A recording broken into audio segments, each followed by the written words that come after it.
So this evening, Nusaibah is going to be our moderator, and Nusaibah kind of has two hats on this evening because, as I mentioned, she's one of the co-founders of the ABA Journal Club, but she's also a student at Emirates College for Advanced Education. So she's currently completing her PhD in Educational Neuroscience at ECAE. So she is a Wonder Woman. So she is not only a BCBA, but she's also going to be an educational neuroscientist, which is absolutely phenomenal. So we're very excited to have her this evening leading tonight's discussion. So I hope you all had a chance to read the article. And thank you all again for joining. So while Nusaibah, we can't, oh, here they are. So Nusaibah, your slides are coming through now. So I will pass over to Nusaibah. Well, thank you, Michelle, for the introduction. I guess I will not have to introduce myself anymore. That takes off a load. Thank you all for coming and joining us. It was quite overwhelming and heartwarming to just see the registration just getting filled up. It was very exciting. And so thank you for the support, and I hope this is an informative session for all of us. So the article we will be reviewing today is about ABA and inclusion. It's an article by Dylan Berger and Coyle, and it's published in Behavior Interventions Journal. So before we get into the article, we are going to discuss a few things today. We're going to discuss a little bit about the ABA Journal and ABA and summary of the article, and then, as usual, we are going to discuss the 7 dimensions of ABA in relation to this article. So this will be a part of every session we have, just sharing about the ABA Journal Club. It's a volunteer-based, non-profit initiative. Myself, Sharifa, and Manal started this club in hope to disseminate knowledge of ABA and encourage everyone to just share their experiences and polish their skills in consuming ABA knowledge. Membership is open, and so once you become a member, you can present articles, you are earning free CEUs, and it's a window for you to reach a wider audience. So if you are interested, please contact any of us, and I have also included our email address to make it easier for you. How do we announce about our sessions? You will find them on social media. This is our Instagram account. Obviously, we work closely with the Emirates College for Advanced Education, and so it will also be announced on the workshops page for ECAE. And just like Dr. Michelle mentioned, if you missed the previous session, it's recorded and it's uploaded on YouTube. If you just write ABA Journal Club, it should show up. We have a form for you to fill if you are interested in joining us, and I will be sharing the link to that form in the chat right now.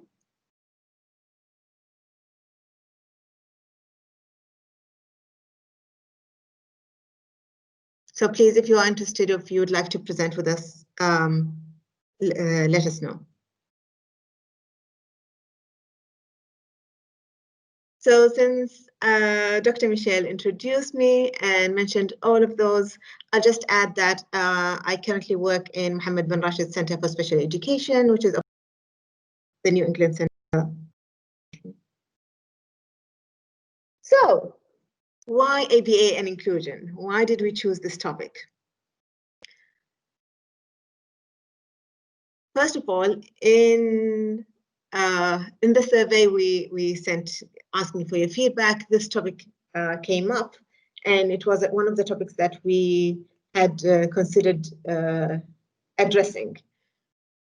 Now, why did we choose this article in particular? Because when we are talking about inclusion, the common repeated excuse or argument is that it's very difficult, it's not doable, it requires a lot, and we don't have the facilities, we don't have the training programs, etc.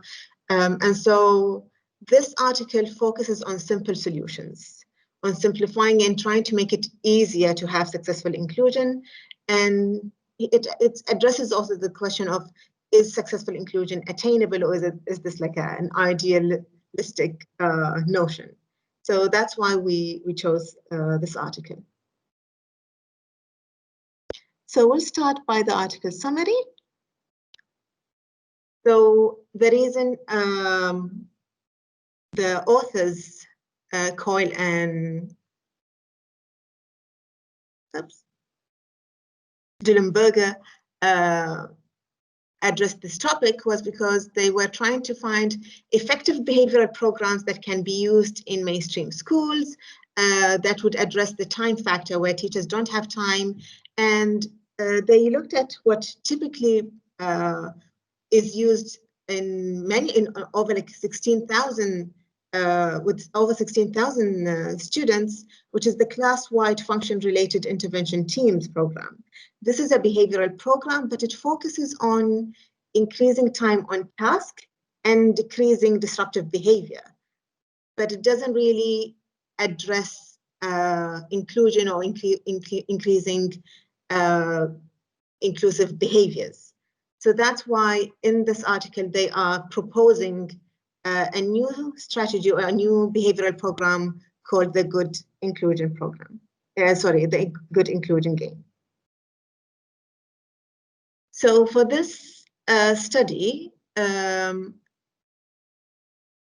they addressed 8 schools, and in those 8 schools, the parents were asked to sign a consent form, and obviously not all parents signed the consent form, yet all children in those classrooms were part of this Good Inclusion Game.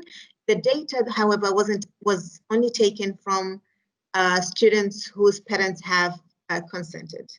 The children also in those classrooms were asked to assent, so they were asked if they wanted to participate or if they didn't want to participate, and all children assented to participating in those games.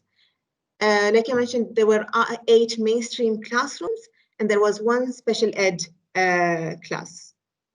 The number of students in this study were 93 children.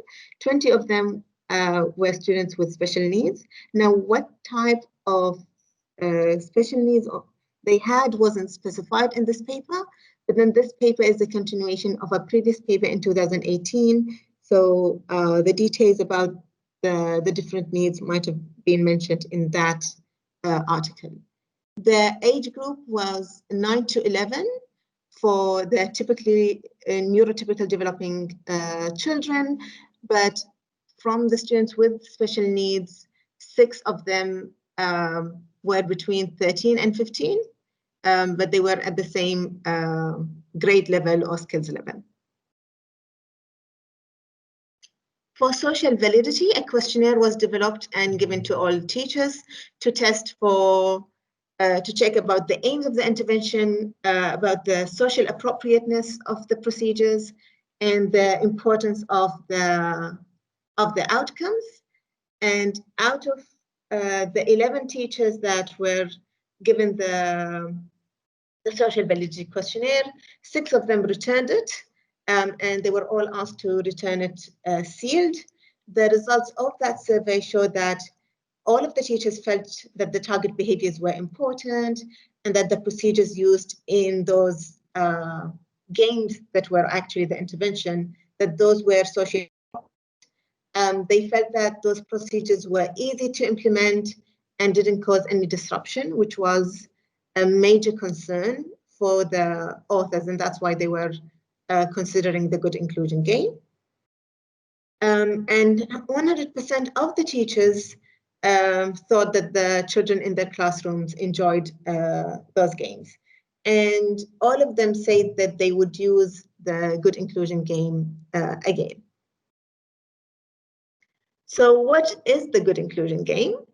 So in this study, there were two games that the authors utilized. One is the good inclusion game and the good behavior game. The good inclusion game is a group contingency, is a game based on group contingency to promote inclusive behavior. So basically, it's a game where the students have to help each other, share information, share resources to make sure they actually complete their classwork. While the good behavior game did not focus on the inclusive behaviors, it focused on reducing disruptive behaviors. And so the game was about, it was based on group contingency to not talk without seeking permission from the teachers, not leaving the seat also without permission. And we'll get in a bit into the detail of how this game rolled out. So going back to the good inclusion game, the good inclusion game was explained to the teachers first before implementing it. And the way they did this was they got the classroom, as they got the class split into groups. But before splitting them into groups, the rules of the game were shared with the students. So the teacher would say, we are going to play a game today. The rules of the game is to help each other with classwork. So if someone needs an item, if someone has a question or is not sure how to answer a question, make sure we help each other, and please be kind. We're expected to share stationery, and you can also grab stationery for your team members. It was all about getting them to understand that they are earning point by being cooperative and helpful to each other. The game lasted for 15 minutes, and basically on the board, the teacher would collect points for the teams. The team that earns 6 points or more would be a winner, and then the prizes varied. So they can get 5 minutes break, stickers on the wall chart, etc. So that was for the first game, the good inclusion game. The emphasis is on helping each other and being supportive. The second game, the good behavior game, had different rules. It was explained the same way, but the rules were you are not allowed to leave the seat without permission, and you're not allowed to speak unless you raise your hand and get permission. And again, this was also group contingency, based on group contingency. So the students understood that they needed to keep each other seated and keep each other quiet and only talk if they are given permission. The duration of the good behavior game was also 15 minutes, and they would get streaks or basically lose points. Well, they are earning negative points basically if they break the rules. The team that has less than 6 marks on the board would be the winner.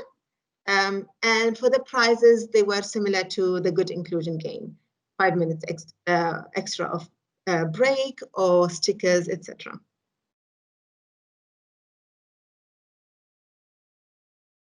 So that was the role of the teachers. Now we had observers, basically the researchers and additional observers. What they did was they would come into and observe and take data. So the way they took data for the game part was the game was for 15 minutes, and they used this chart where the 15 minutes was broken into a 1 minute interval, and they would take frequency data for how often the group communicated. For example, in the good inclusion game, how often the group communicated, how often they helped and helped each other or shared items with each other. In the good behavior game, they were tracking disruptive behavior. So how often they spoke without raising their hands and seeking permission to speak, and how often they got out of their seat.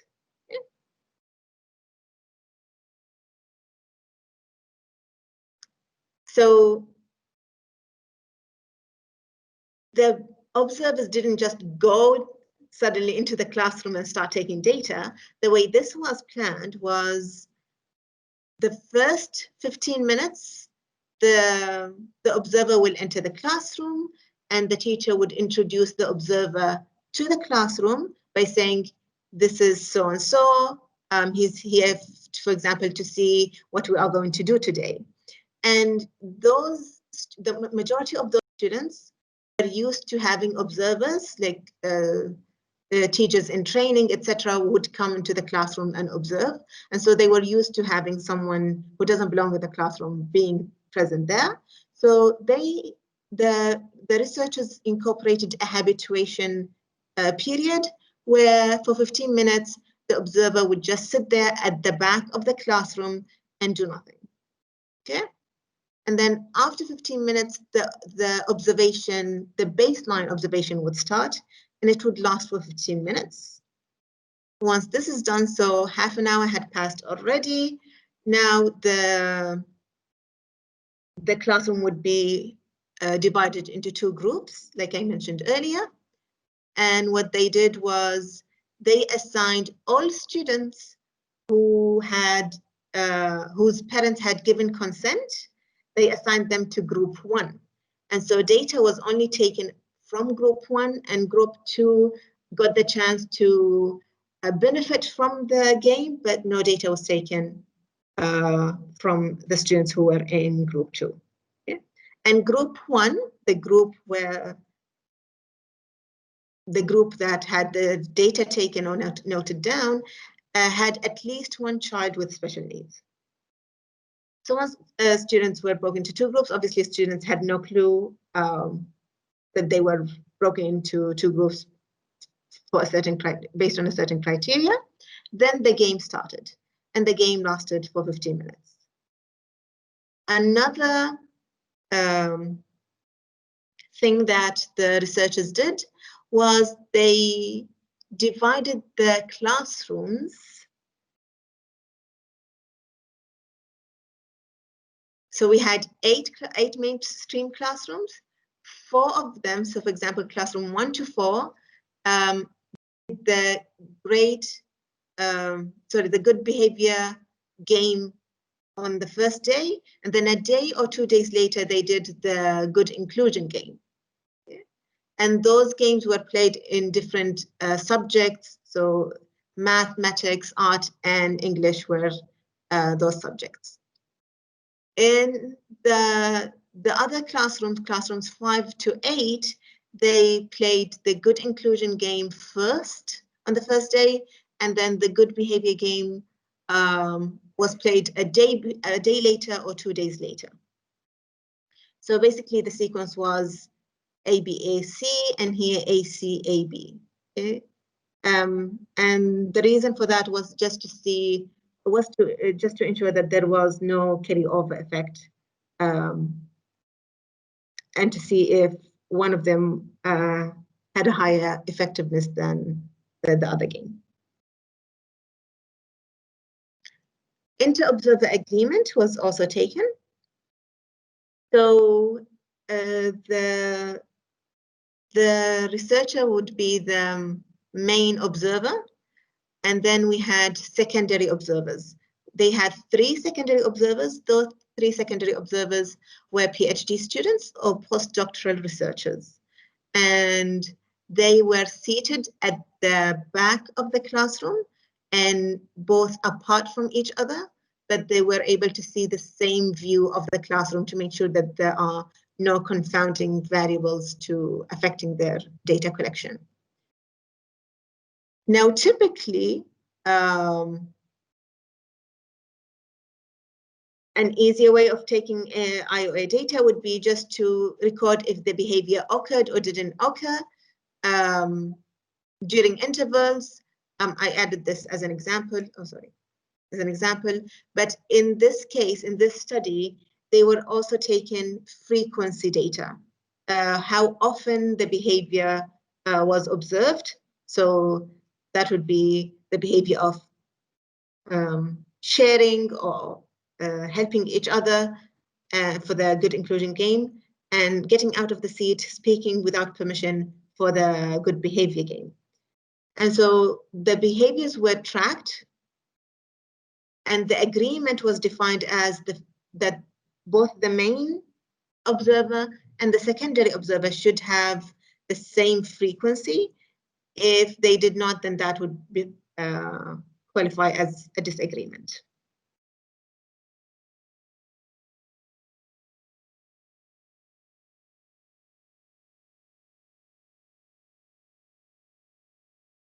So how were the results? If you had a look at the article, you'd see how difficult it was to look at the results, like the graphs. You had to zoom in quite a lot. And so this slide is just to show you, I know you can't see anything clearly. I have them in the following slide enlarged, but I just want to show you what they did. So they had classroom 1, classroom 2, after classroom. So this is the first group that did the good behavior game first, and then the good inclusion game. And then this is the group that did the good inclusion game and then the good behavior game. And so they have the behavior of, so in this one, it would be the disruptive behavior. So they have the disruptive behavior tracked for students with special needs and for the peers.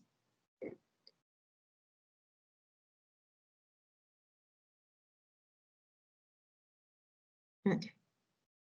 Sorry, I had this to make it easier. So for this first classroom, classroom 1, which was part of the first group that did the good behavior game first and then the good inclusion game.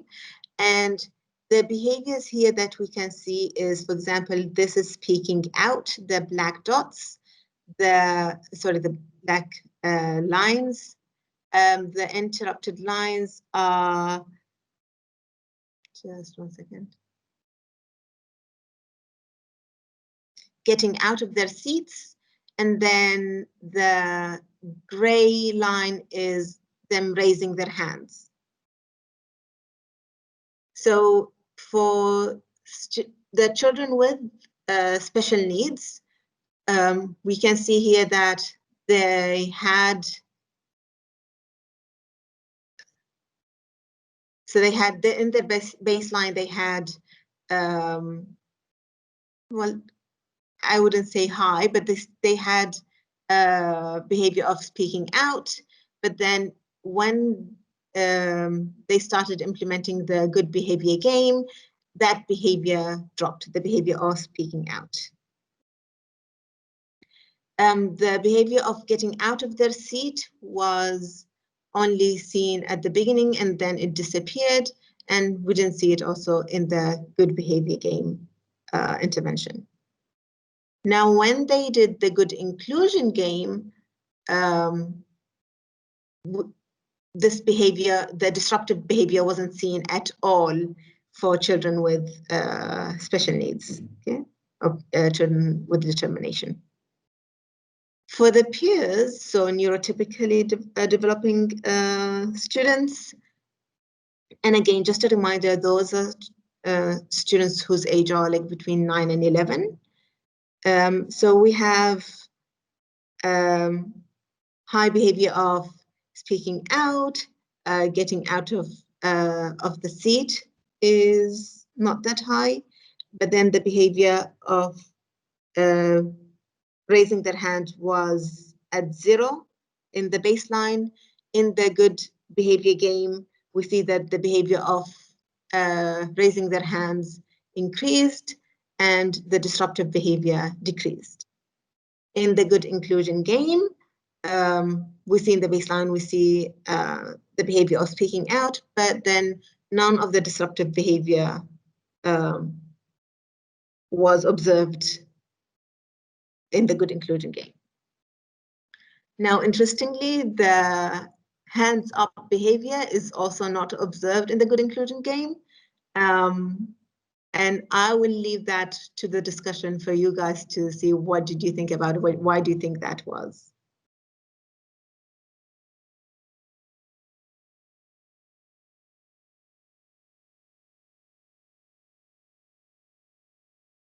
So in this graph, we are only looking at disruptive behavior, but now let's look at, so we tracked disruptive behavior in the good behavior game and in the good inclusion game, but now let's look at inclusive behaviors, because that's what we're aiming for, that's what we are trying to increase, as well as decrease disruptive behavior. So in the good behavior game, where the emphasis is on the disruptive behavior, we did not,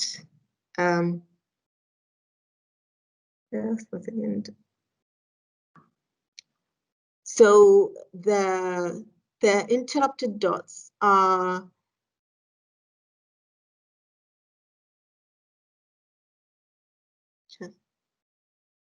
just sorry guys, just bear with me. I can't Zoom while sharing on Teams.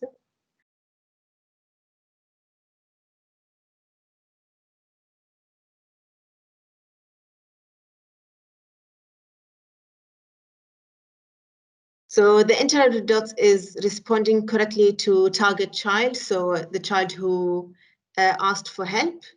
The uninterrupted gray line is physically giving items to or information to the target child, so those are the children with special needs. The black uninterrupted line is requesting information or item from a target child. And the interrupted line is asking if target child needs information or an item.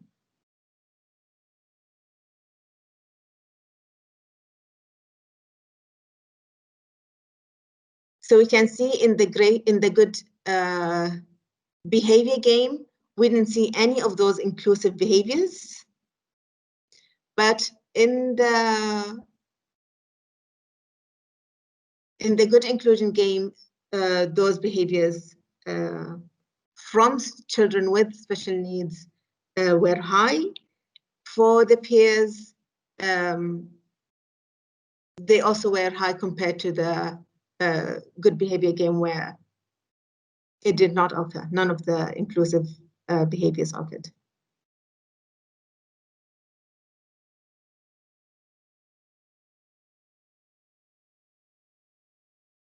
Now for the other group is the group that had the good inclusion game before the good behavior game.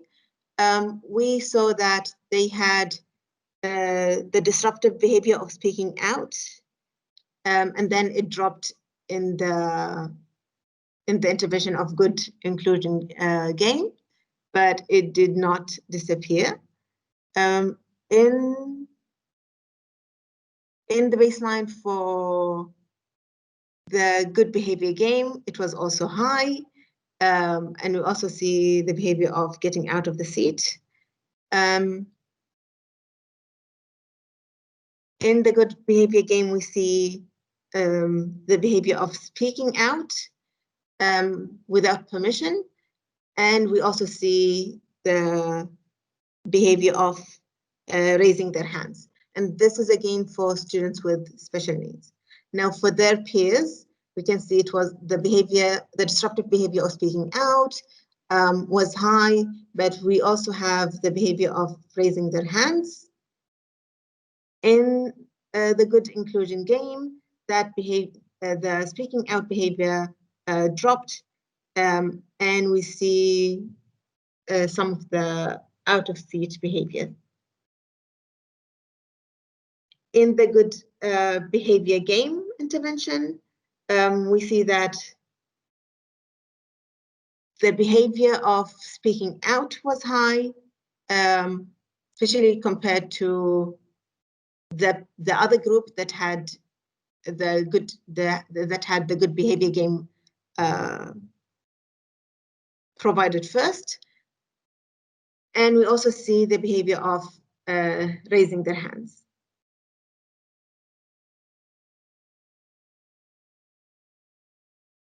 So now we've covered the rationale for the study. We've covered the methodology. We've covered the design for the study, and we shared the results. So now it's time for me to speak less and for you guys to share your input.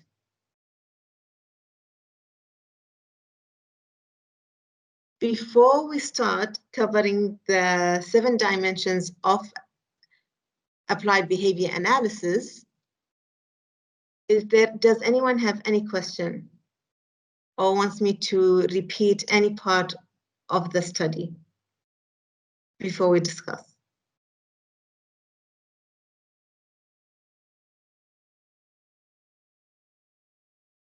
All clear? Okay. Okay, so then we'll continue.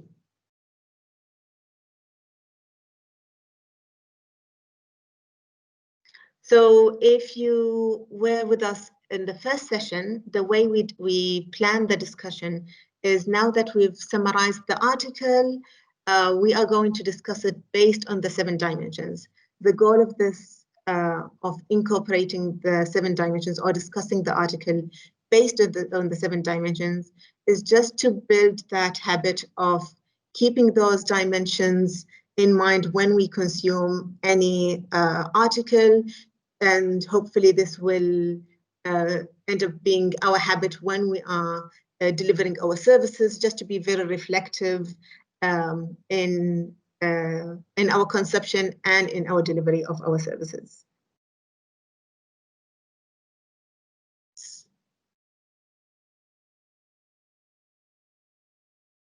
I'm glad, Sarah, that this was helpful for you. Yes, it's us all getting used to doing that. So the way we will do that is I will go through the dimensions one by one, and once we cover one of the dimensions, I'll ask you guys to share your input and what did you think? Do you think this article met the criteria to say that it incorporated or it applied this dimension or not?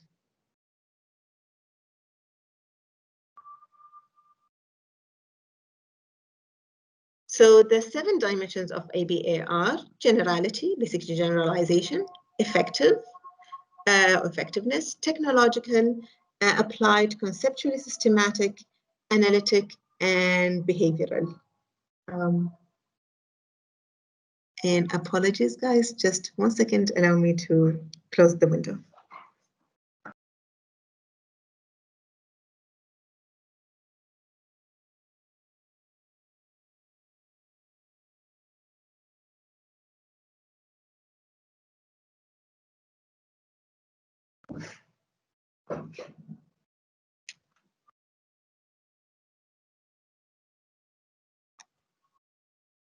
So the first dimension, generality. Generality or generalization is when a behavioral change can be said, a behavioral change can be said to have generality if the results are durable over time. So it appears in different environments, it spreads to different settings or different behaviors. Now, this is the definition based on Bear, Wolf, and Risley in 1968. So based on that, do you guys think that this article met the generalization dimension or the generality dimension? Hi, Nusaibah. Thank you so much for this amazing presentation and the choice of the article that you've chosen for today. I think when I was reading the article, what I liked about it is that they actually mentioned that they needed to expand the good inclusion game, or the good behavior game, that group contingency. So I really think that they did hit that generality, since the number of classrooms was quite high. They were like a total of 93 children, which is really interesting. Exactly. So I think, yes, in my opinion, I would say yes, they did meet generality. So it was 93 students, and like Ranjini is saying, 9 classrooms, 8 mainstream classrooms, and 1 special ed or special needs classroom. And I Yeah. think I think Sarah had a hands up. Sorry, Nusaibah. I just wanted to mention in the article page 3, they specified that, however, this is a small scale study, and the study that they referred to about the internal validity. So that study included only 2 classrooms, and so this study included 9 classrooms. So I wanted to just point out the page number in the article. Thank you. Thank you, Sharifa. And Sarah, you wanted to add something, Sarah? You have your hands up. Yeah, I'd love to. Thank you again, for that summary. That was really helpful. Just kind of go through it again together here. My question I have for folks about generality, I'm not sure, you might want to pause me and save it for the analytic dimension, but what if folks think about the fact that each classroom only had one 15-minute exposure to each of those conditions? They did a 15-minute baseline session and then a 15-minute game session, and then they came back one other day doing a 15-minute baseline session and 15-minute game. It looks, very different than a lot of the other types of studies we might see in terms of single subject designs where there are repeated measures in both conditions. So I guess I'm kind of framing it as a question so maybe other people can also engage.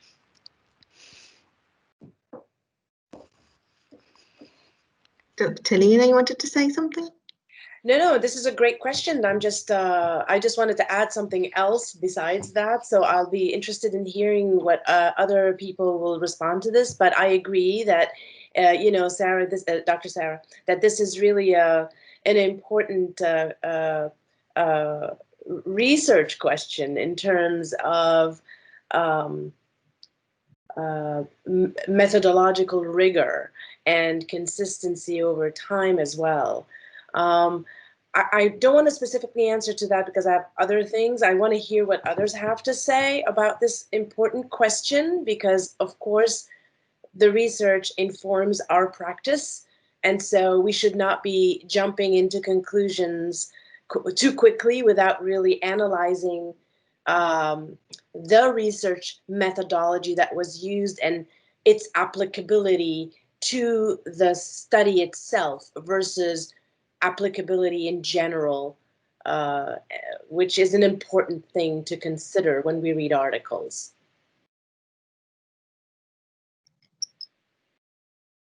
And we have in the chat, I'm sorry if I mispronounce your name, Lucia. She's saying, however, this was a small scale study that included only 2 classrooms. It did not address the issue of external validity generality. And Ranjini says, I tend to agree with Sarah. The time spent on the study seems shorter than others that one has come across.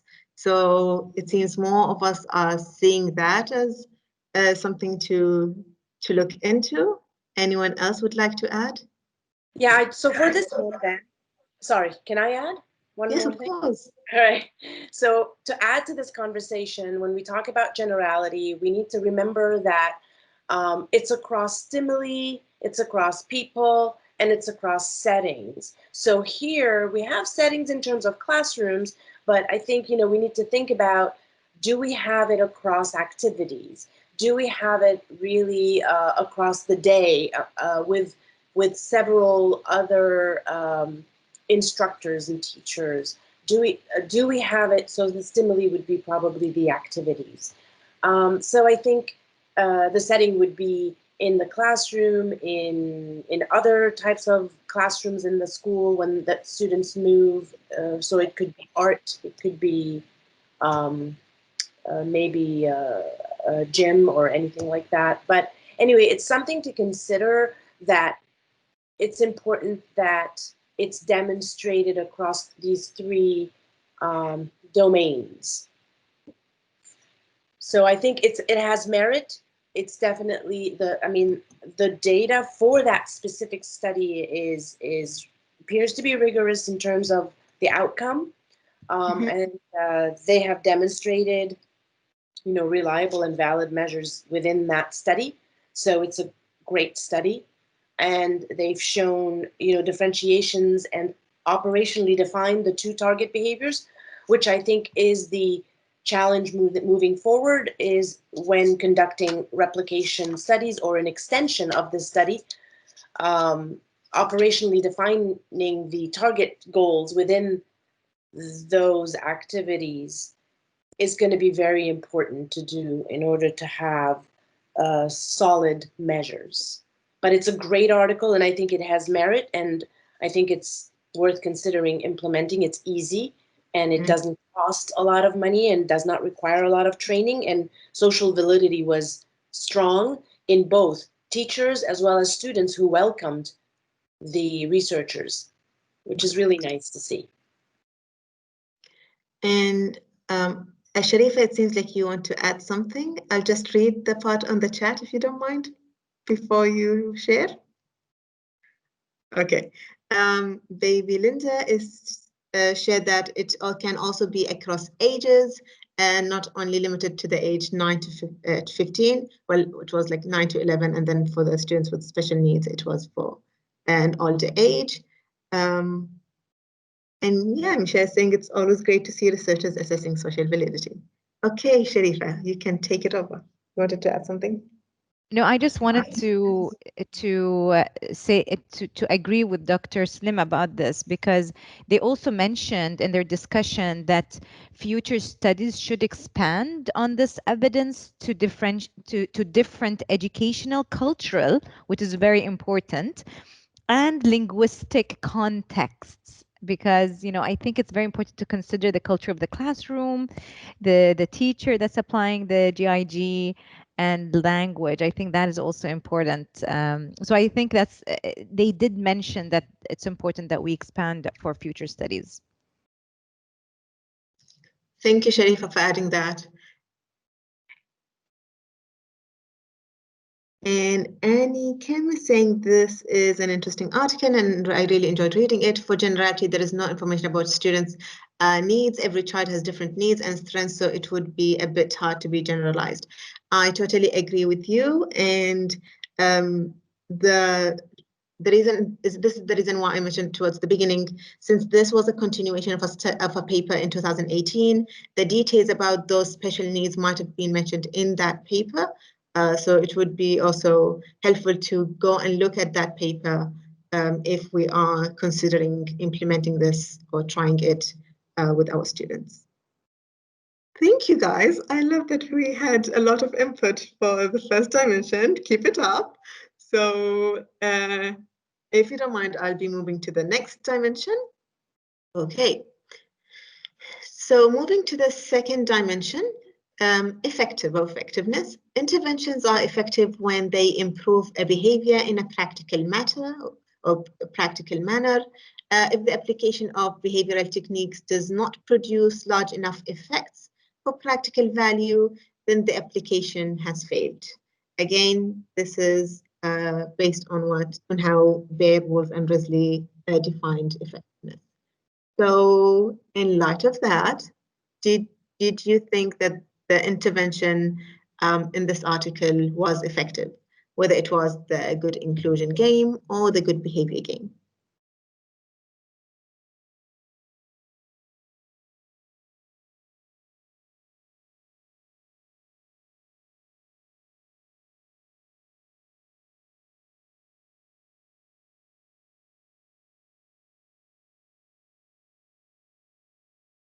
It's okay. I'll give you a minute. You can have a look again at the article. Okay. I have Sharifa and Sarah raising your hands. I'm not sure who went first, so I'll let you, Sarah, Dr. Sarah, go first. Sure. I just kind of have a lot to say about this article because I think you picked a really good one. So if other people want to jump in, definitely I can hold my thoughts. But again, this is a kind of a comment that you might tell me to hold until we get to the applied part of it. But I think it kind of depends. And it almost depends on how much we agree with the assertion that those target behaviors, the increasing conversation with each other and sharing, are socially significant in relation to inclusion. So I'm sure there's a lot of literature that I'm not an expert on regarding whether this is the case. So to me, it kind of depends. It hangs on that piece. If someone else can prove that those two target behaviors are, you do those and you're going to have good inclusion in your classroom, then I think the results in this study are promising, headed towards being effective. But without that link, I think I would have a hard time saying that these are going to improve, have effects, if we're taking this quote, have effects for practical value in terms of the lived experience of the students for whom inclusion is supposed to benefit. Thank you for your input, Dr. Sarah. Sharifa, do you want to go and share your input as well? Yeah, actually, the two target behaviors, Dr. Sarah, they have actually chosen those two target behaviors from the inclusion index that was put together by, let me see the names. I pronounced them. Yeah, I saw that. They kind of tucked it in at the end, and I was like, oh, now I need to go read that, but Journal Club was coming too soon. So if you know more about that, I would love to learn. Yeah, actually also it has been translated in Arabic. Oh, cool. UNESCO Booth Dyson 2014. It has been translated in Arabic, and it's been one of the kind of benchmarking, as we can call it, for kind of the index for inclusion for schools. And they look into many different domains, and one of them is that sharing and helping out their peers in the classroom. So yeah, I definitely think it's important that we use the targets that we want to target in the GIG for what is inclusive behavior. I think operationally defining that is so important.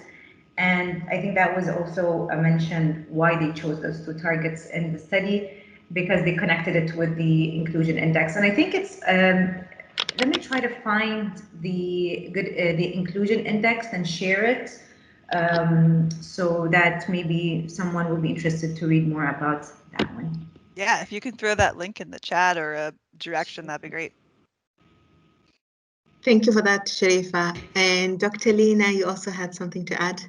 Yeah, I just I agree with Dr. Sarah. I'm in line with how she laid out this question. I think it's extremely important overall when we read the literature to be mindful not to jump to a functional relationship between two concepts or constructs without really understanding if those targets that are being studied are components of the end result, here being inclusion.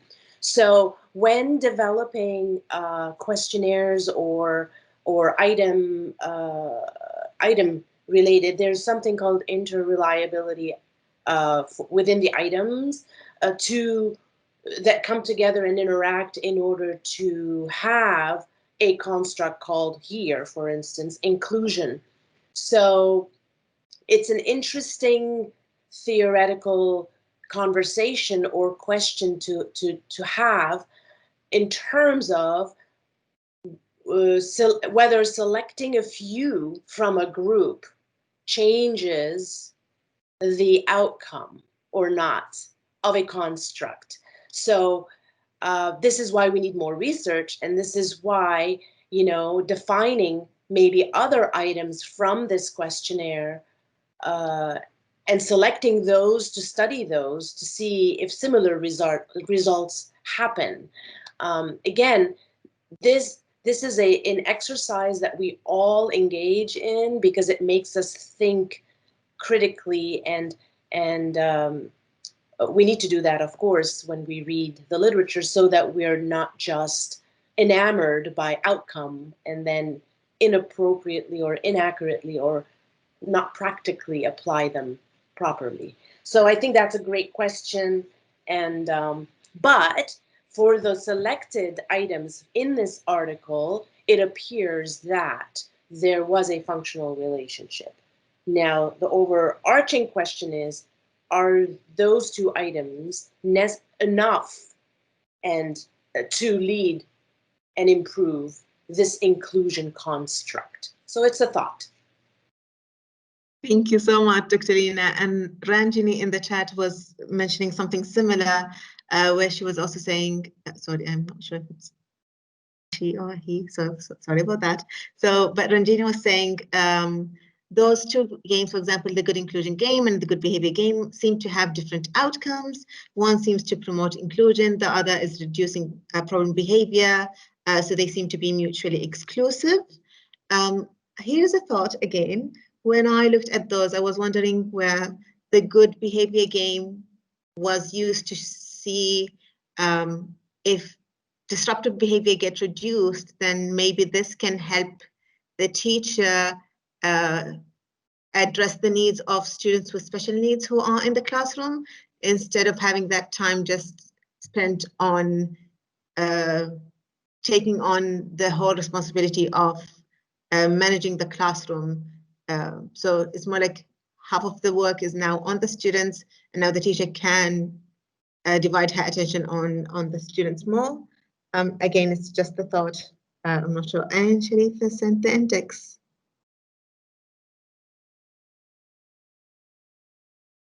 Anything else? Oh, Sharifa, you wanted to say something? No, I'm okay. I think I need to lower my hand. Okay. So anyone else would like to add anything before we move on? Annie is saying, I think it is effective intervention in certain way, because I believe that students will develop their social and academic skills when they have a strong sense of belonging. The good inclusive game will promote inclusive climate in the classroom. So clearly we see that there is a benefit of the good inclusion game, but is it all that we need, or do we need more? That's the question that we have hanging. Okay, so then moving on. So the third dimension is technological procedures are described clearly and concisely so that others may implement all the procedures accurately, and the steps are written in detail to get the desired result. This was a very interesting discussion in our previous session, so I wonder what do you guys have to say about this article? Do you think it meets the technological dimension or not?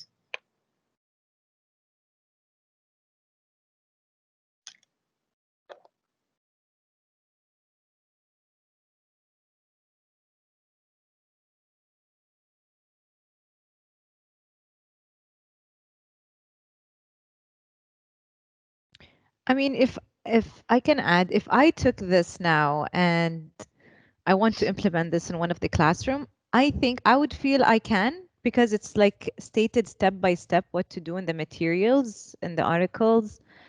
But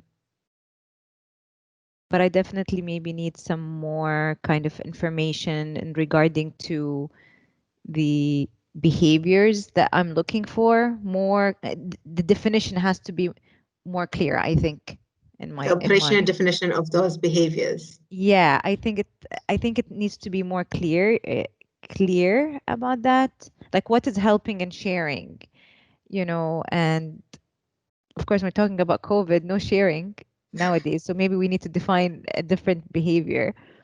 Communicating, what is communicating? And again, it goes back to the culture of the classroom. So I think the operationally definition of the target behavior has to be more clear. And I think in the article, the time they actually mentioned what would those behavior look like was when the teacher was explaining the game to the students, where the teacher would say, be kind. If someone needs something, need a stationary item, give it to them. But for the researchers themselves or the observers to have a clear definition of what they were taking data on. I agree with you, Sharifa. Anyone else would like to add anything? Dr. Lina, please go ahead. Yeah, I agree with Sharifa, but I want to add also that it wasn't very clear as to what you do for a non-example. So, all right, so these are the criteria, but how do you go about doing it? What's the error correction procedure if something goes wrong? What are some prompts that may be used within the session, allowed or not allowed? So generally, I would like to see things that provide either a clear definition of the step-by-step, including examples and non-examples, correct and incorrect, and what you do for it, and how do you correct for it, and what are some prompts allowed or not. So, in addition to adding to the operational definitions, but I think those types of information and procedural systematic applications would help. That's it. Thank you, Dr. Lina. And Dr. Sarah, you have something to add? Sure.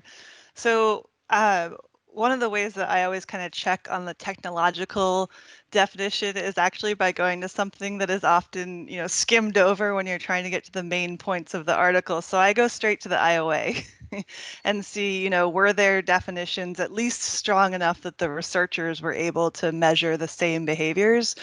And when I was looking at that, I thought the results were a little interesting because, like Sharifa, I thought that the inclusive behaviors needed a little more defining, but I was like, oh, I'm good with the disruptive behaviors. Like, yeah, totally, we can count those.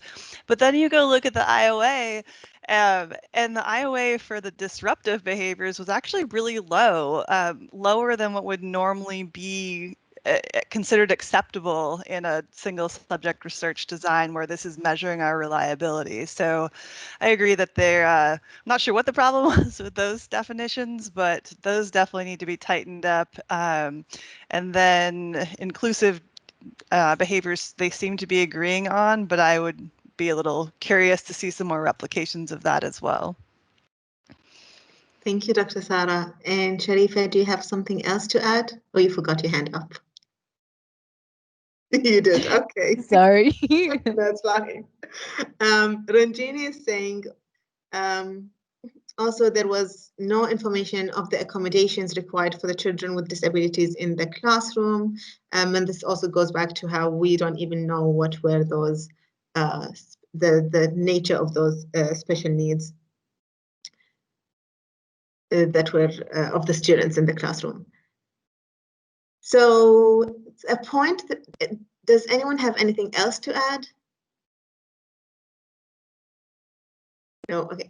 The point that came up also in our previous session was how when you are submitting a journal for publication, the editor can go and just say, take this out, just for word count, etc. So some of those details might be something that the researchers have considered and had, but then one would need to contact the researchers to be able to obtain this information for application purposes, but for editorial reasons, they were not included in the publication. Baby Linda is saying also in the GBG instruction number 2, you are not allowed to speak unless you raise your hand. What if the participant cannot wait for the permission to speak up? Are there any consequences? So this is a great point that you are bringing up. Yes, exactly. Dr. Sarah was saying that as well. So we are kind of on edge about would this article qualify to meet? Does this article qualify to say that it meets the technological dimension or not? Or does anyone want to say that it actually meets? No, yes. Okay. So I guess we are on edge about this. So, and that is a good thing to see, that we are all getting critical when we are consuming. Just because an article is published in a reliable journal doesn't mean we can just rely on everything written in that article. So the following dimension is applied. A behavior change is applied when it enhances and improves the everyday life of a learner and those who are closest to a learner, whether they're parents, siblings, peers, by improving a socially significant behavior. So based on that definition, do you think this article meets this dimension or not?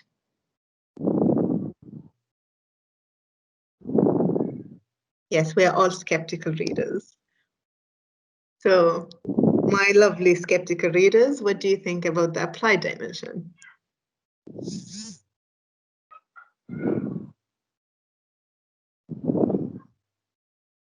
Muna, would you like to share something? Your mic is on. Okay, so that was my mistake. Sharifa, please go ahead. For the applied, I think it was applied, and I highlighted something on the article, which I thought that was so cute. I wanted to share it with everyone today. It was on page 1 second, page 10. And it says, the children welcomed the researcher when they saw him coming to the school asking, are we playing the game again today? So it it was cute that they mentioned that, stating that it's really enhanced their group work or whatever the inclusion targets that we're looking for. So the peers did enjoy it, so that's important. And when we're talking about the applied part, it wasn't like a burden or something that was more of a task. It was really like a game that they actually enjoyed. Is anything else, guys? Do you think the intervention improved a socially significant behavior?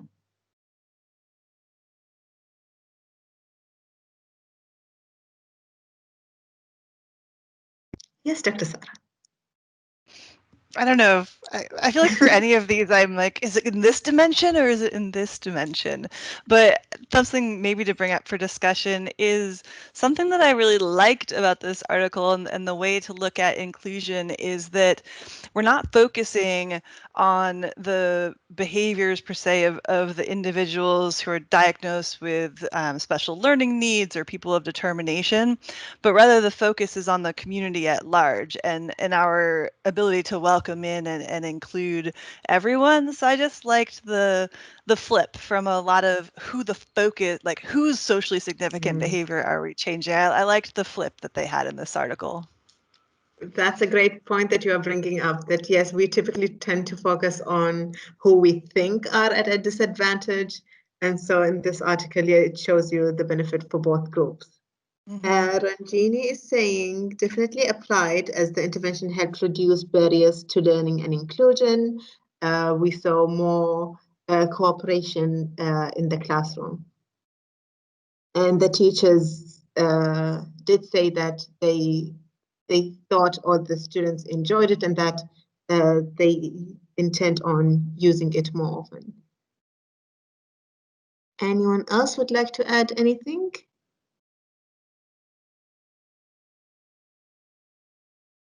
Okay, so moving on.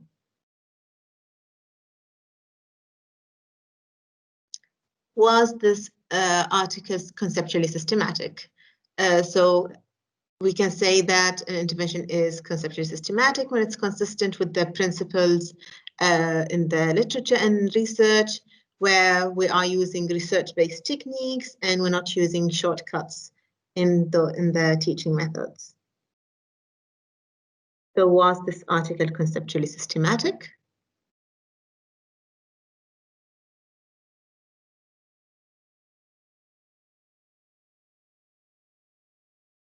Did we see shortcuts Do you think the principles we've seen were consistent with what's in the literature and what's in research? Were the techniques used research-based?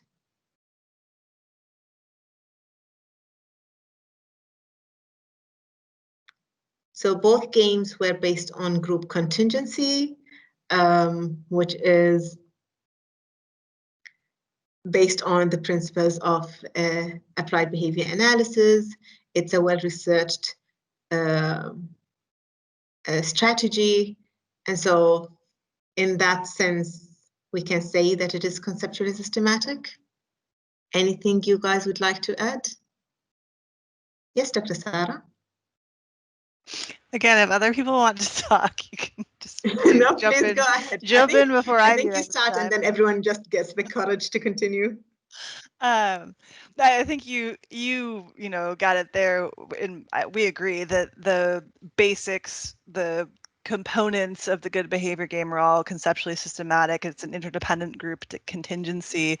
I think an interesting discussion that potentially can be had is about kind of dissemination and marketing of our approaches. So instead of calling it an interdependent group contingency to increase inclusion behaviors, they call it the good inclusion game, which is much faster and more catchy. So I don't know what people thought about, is that a good thing to kind of market it in this catchy phrase, or does it risk that someone who knows nothing about behavioral science will then pick it up and start, implementing it without knowing the underpinnings? And does that matter? I don't know if people have thoughts on that question. Thought-provoking question. So, okay, I have Sharifa and Dr. Lena at the same time. I will go with you first, Dr. Lena. Oh, okay. Well, Yes. Great, Dr. Mead. Thank you so much for bringing this up, because this is so important in our dissemination of efforts of applied behavior analysis and the principles behind the science of behavior analysis in general. I'm sure you all are flooded with marketing comprehensive programs that state that they are based on the science and the principles of behavior analysis. The problem with that, and that's a great question we have to ask ourselves, because we as humans, tend to like acronyms and tend to like grabbing onto things that make it easy for us to just run with and apply.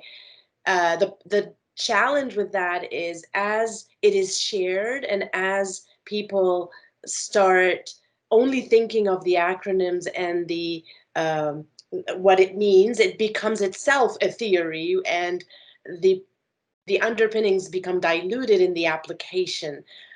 So I'm going to throw something out. I'm not positioning myself in any way, shape, or form, but in the same way, if you all have heard and probably are very well versed in the applications of ACT, acceptance commitment theory, therapy. So anyway, ACT is another acronym that's big, and you really, that's one. So of many, but I'm bringing this up because it's really a hot topic. And so similarly, I think thinking about what is it that those acronyms and programs bring, and analyzing what it is that they are supporting or drawing from, will inform you always as to how, whether you want to apply it, number one, and whether it's in line with the principles that you follow and try to be rigorous in its use. And if so, doing it mindfully. So I really like this question because of this acronym. It's just a theoretical question, but it's something to think about. And, those wonderful acronyms that we all like. Great question. Great statement. Thank you, Dr. Lena. And just before we go to Sharifa, I'd just like to comment on the point you brought up, where since we have the good inclusion game, like a phrase that can catch attention. And when we picked this article, we're thinking, what do we actually need right now? We need to get behavior analysts to help with inclusion in schools, in mainstream schools, which is something we are taking good steps towards with the help of ECAE, leading us in that direction here. But then we need more support from the community. And how can we get that more support? Now, those catchy phrases are one of those ways to get that support. People think, oh yeah, the good inclusion game, it works every time, or ACT works every time. Now, who works with that ABA? Oh, you're a behavior analyst? Okay, we need you. So yes, it's more like you have to weigh the drawbacks and the advantages and then decide, okay, where do we want to go with those strategies or how we market them. Sharifa, I'll let you, I kept you waiting for a while. I think you guys have a point. I just want to add to that. Yes, I think it's important that we continue to use phrases, scientific phrases, when we are discussing these principles, but I don't think it should be the first step when we are explaining the conceptual, interventions. I think it's definitely nice to have these catchy phrases, but also once we see these catchy phrases, lay terms, the people understanding those terms, I think it's important then go into mentioning the scientific words. This is of course for the consumers, but when we're talking scientifically between the professional, I think it's nice to keep those terminologies, remind ourselves of those important terminologies. That's from my experience and my work that I've done throughout this region. But I definitely think if this article meets this dimension, yes, I think so. Thank you, Sharifa. And Dr. Michelle, you want to add something? I do. I love that you raised your hand. I did raise my hand, of course. I need permission to make my comment. Yeah, it's just on the back of Dr. Sarah Mead Jaspers' comment about, does it actually matter if people are able to necessarily tact the principles of behavior that their strategies are adhering to? And I'm really coming at this with my mama hat on, not my BCBAD hat on, because I see the teacher for my son using evidence-based strategies. She's using token economies. She's using contingency contracts. Does she know what she's using is called a contingency contract? No. Does she know what she's using is called a token economy? And does she necessarily know the theoretical underpinnings of each of these strategies? No. But are they working with my kid? Yes, they are. So for me as a mom, as long as it's working, it's great. It's fantastic. So that's kind of one side of the argument to Sarah's question. But then on the other side, at the moment, ECAE is developing a series of training sessions for teachers. So are we going to ignore all the behavioral principles under which all of these strategies are based upon? Of course we're not. We're going into a lot of detail describing what is positive reinforcement, how it's used successfully, to counteract teachers who come to us and say, but I've tried reinforcement and it doesn't work. And we were like, it wasn't reinforcement if you didn't see an increase in the behavior in the first place. So I think really it's about buy-in. I think it's about, Dr. Lena spoke about, effective dissemination. And I think for teachers, for parents, for professionals outside of the field of behavior analysis to truly buy into ABA, they do really need to understand the principles of behavior in order to truly know that not only these strategies work, but why they work and why and how they're effective. So I agree with Sharifa. You don't want to go in bombarding teachers being like, okay, I want you to use NCR and an interdependent group contingency, and then I want you to use a contingency contract and because of course that's scary. But I also agree with her that it is important to tact that, because I think, you know, and this comes down to the debate between PBS and ABA and the more positive view of PBS, perhaps arguably. Certainly in Ireland, PBS is being seen a lot more favourably than ABA, and I think it's about, you know, how we do market ourselves. And I think behaviour analysts are almost becoming so afraid to label things as ABA and to really make them, you know, related to ensure that they are conceptually systematic, that then when things are working, people don't know that they're doing ABA because they haven't been tacted like that. So yes, I agree with Sharifa that we do need to make those labels. And to come back to Dr. Sarah's point, does it necessarily matter for a teacher? Not really if she's having the impact in the classroom, but I really truly believe that if teachers do fully understand the theoretical underpinnings and foundations of their strategies, that they can be even more impactful and more effective in the classroom, because they will ultimately probably do it more correctly, is my take. Thank you so much, Dr. Michelle. And Anne is saying she totally agrees with you. She thinks, they think the same. So moving on, we have 2 more dimensions to cover in 8 minutes. So let's do it. Okay. So analytic. So we can say that an intervention is analytic when we can show or we can demonstrate that the behavioral change is due to a certain variable, and that by removing that variable, the behavior is lost. So do you think that this article meets this dimension, or the intervention meets this dimension?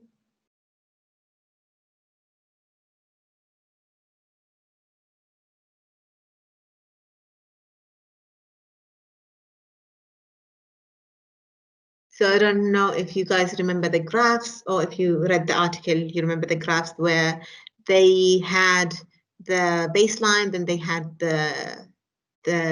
for example, the good behavior game for the first group, and then they went back to baseline, and then they had the good inclusion game, and for the other group it was vice versa, the good inclusion game first, and then the good behavior game, and in between they had moved back to baseline.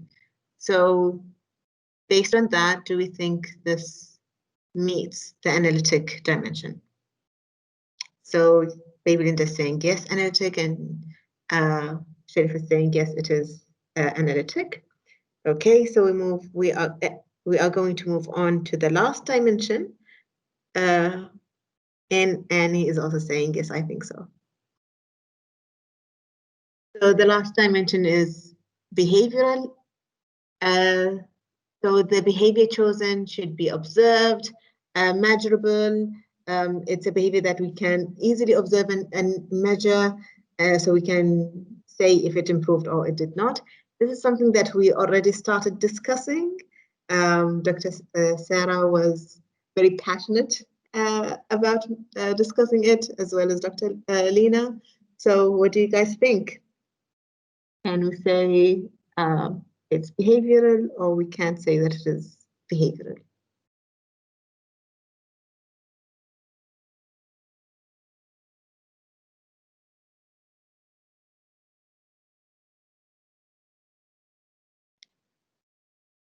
Yes, Sharifa. I think it does meet the definition of behavioral. It was measurable and observable, so I can see kids raising their hands or not, or sharing their items, so I can see that, and I can score whether they did it or not. So I think it does meet. Okay, and Dr. Sarah is saying this was one of my favorite parts of the study in terms of taking a somewhat abstract concept of inclusion and turning it into observable behaviors. I vote behavioral. Annie is saying, I think their behavior need to be more specific, as it was discussed before. And this is also was the point that I was alluding to, where can we say it's measurable when we are not really sure what we are measuring when there is an absence of clear operational definitions. We will in this saying definitely behavioral and measurable. Okay. Anyone else would like to add any point? I love that input. Dr. Sarah is saying maybe we can say it could be more behavioral. So yes, it meets, but we can add more details and make it even better. Sharifa, you have something to add? Yeah, I'm scoring the article out of the 7. So it's 3 out of 7. They met 3 dimensions out of 7. So yeah, they met only 3 out of 7. So did they meet 3 out of 7, or we are very critical? I mean, which is a good maybe thing. that. That's true. So guys, do you have anything to add before we wrap up? Ranjini is saying for the inclusion concept, I am not sure about it being behavioral. And Dr. Sarah is saying scorecard, yeah, scorecards for ABA Journal Club from now on. Sure, we're going to do that for maybe at the beginning of every session. We'll just ask, what score are you giving this article? And then we'll start reviewing it together. Okay, so then thank you so much, guys. This was your input and your discussion is what made this really lovely. So thank you so much. Again, if you would like to join us on, follow us on Instagram, where we post tips or little information. And if you want to join us, please, this is our email address. And earlier we shared the form in the chat. And I'll leave it to you, Dr. Michelle. Thank you so much, Nusaibah. You did a really, really wonderful job moderating this evening's session. I'm sure everyone can agree. It was an excellent choice of an article. You helped keep everyone on board. I really do love how systematic the discussion is in terms of going through the 7 dimensions, and now with the addition of Sharifa keeping a scorecard. So really looking forward to the next one.